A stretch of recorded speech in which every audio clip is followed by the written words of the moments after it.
Round here, them guns get the last word. Do people still think Lars needs buffs, or has he gotten enough? Lars is fine. I mean, yeah, look at that rage art he got. Lars has gotten so much stuff. That's one thing the community cannot say. The community cannot say the devs never listened to us. We got Wing Chun, Kunimitsu, Zafina, Lei. Lars got a billion buffs. Giga's got buffs. We got a strong female character like everyone wanted. We got Muay Thai back, even though it's not Bruce. Frame data's in the game. Even though, like, when you talk about online infrastructure and stuff like that, the only reason why I think they didn't do that is because they started working on Tekken 8. The only thing they didn't do is balance characters, like nerf DLC and stuff like that. Yeah, I like Super Akuma. Even though the character Akuma is like atrocious, I still like and respect Super Akuma. Because that's the thing. I said this a long time ago, and let me say it again. Super Akuma didn't pick Akuma because he's the best in the game. Super Akuma picked him, his name is Super Akuma. He likes Akuma. And then it just so happened that Super Akuma was the best character. That's like in Tekken 8 if Yoshimitsu is the best character and everyone hates me. It just turned out that Akuma was the best character in the game. What are your thoughts on Launch Leroy?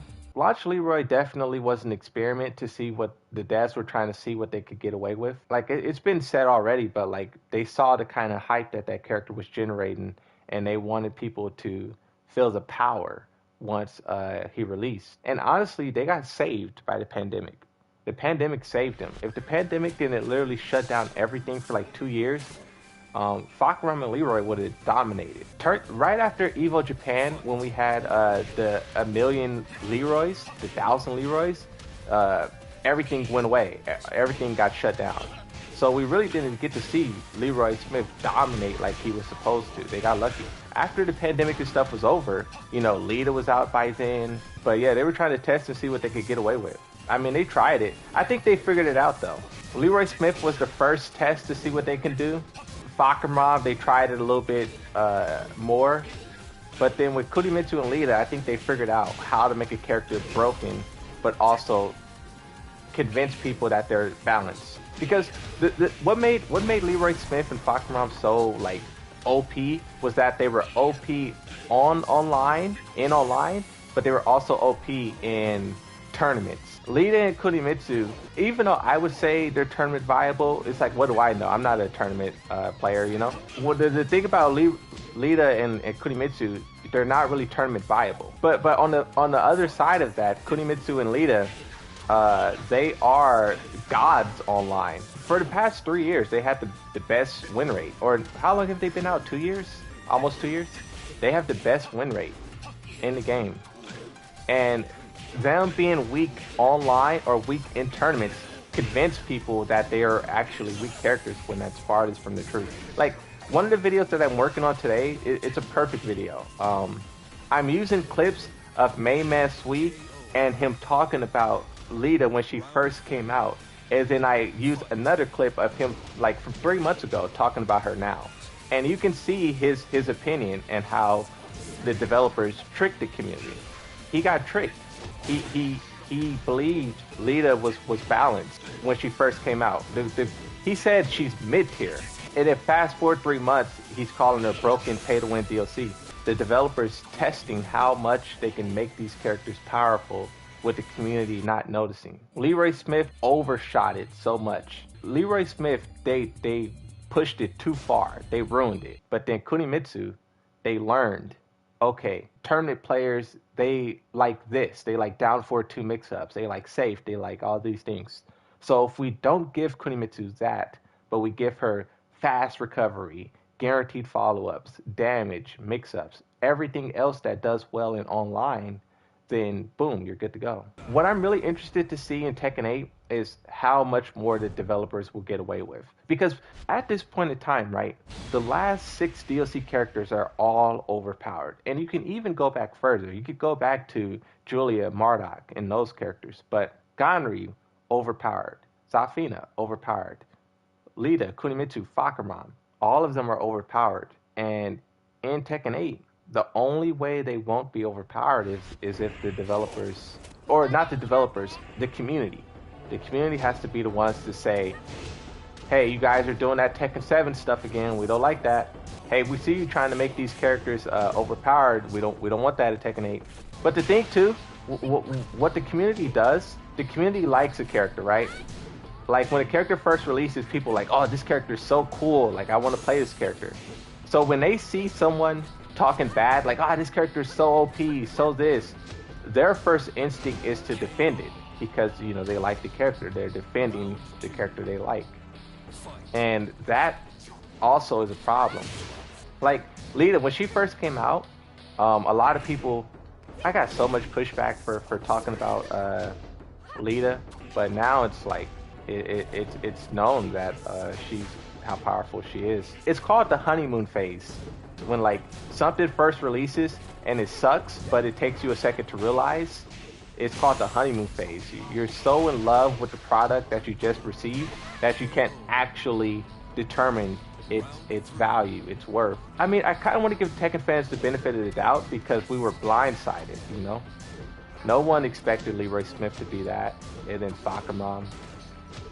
After those two, we thought it would be over. We thought the developers want to continue doing what they did.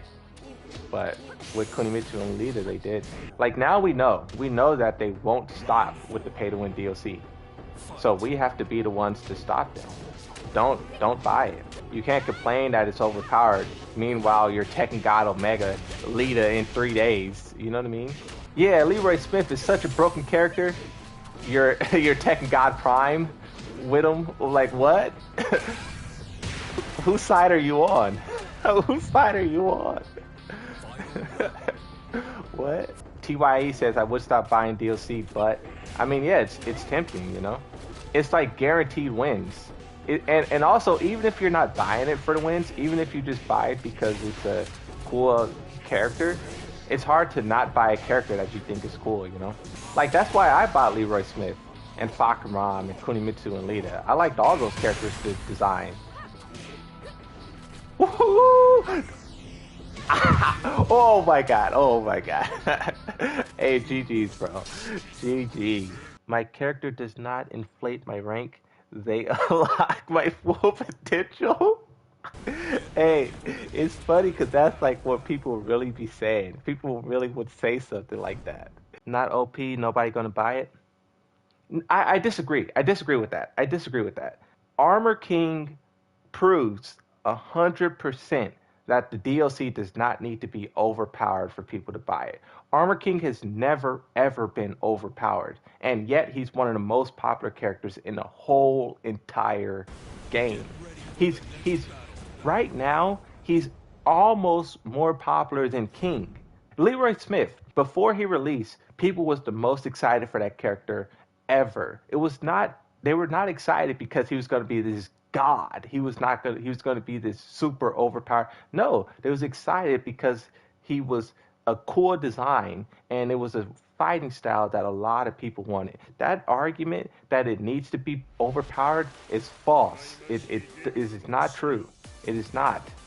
Like, that's not why people was excited for Kunimitsu or for Lita. It's not true. No. I mean, people may buy DLC now because they know it's going to be powerful, but that's not why people buy Armor King, and that's not why people buy Leroy Smith. More people probably bought him after the fact, but that's not the original reason. That's not the original reason Lupe Fiasco and T-Pain was dressed up as Leroy, because he's OP. No. And people saying that is a part of the problem. Yeah, some people do. I mean, and that's the thing, like people do now because they know what they're buying. They know they're gonna buy. They like now they know if a DLC character comes out, it's gonna be the best character in the game. People know that now, but back when Leroy Smith was about to release, no one knew that. No one knew that he was gonna be the best character in the game. That's not why people bought him.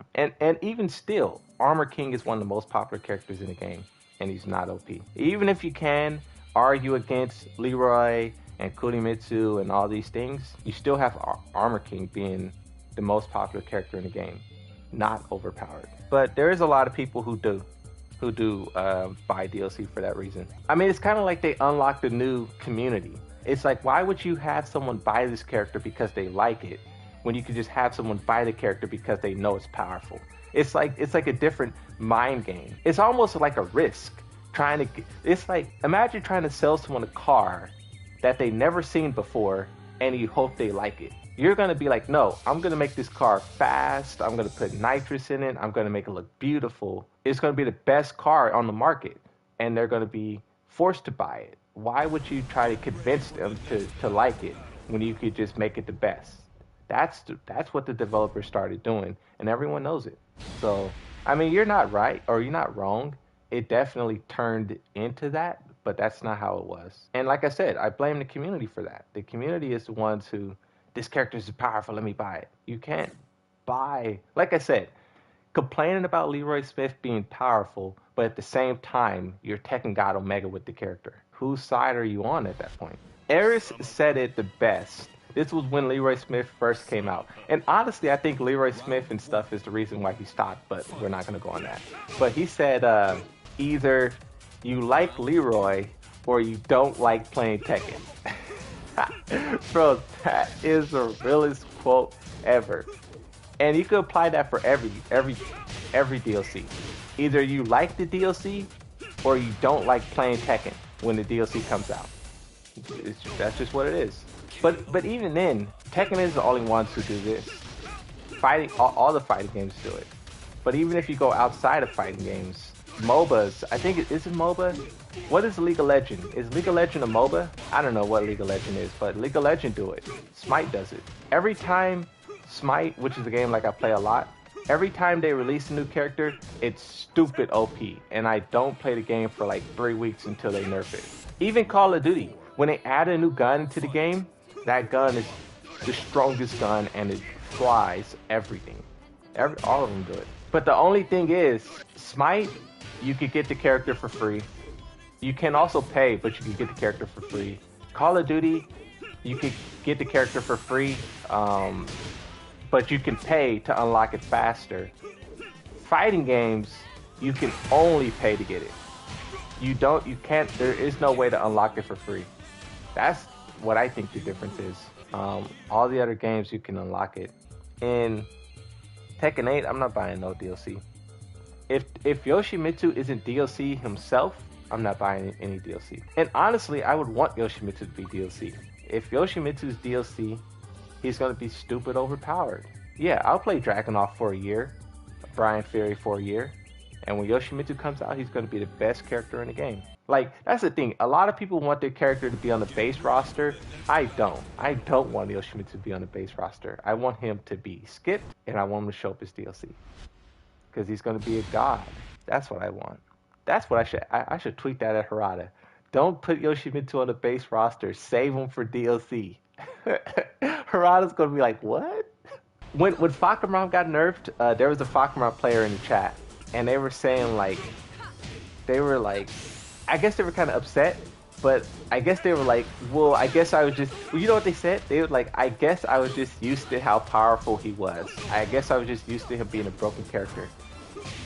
Think about that. Being used to your character being broken.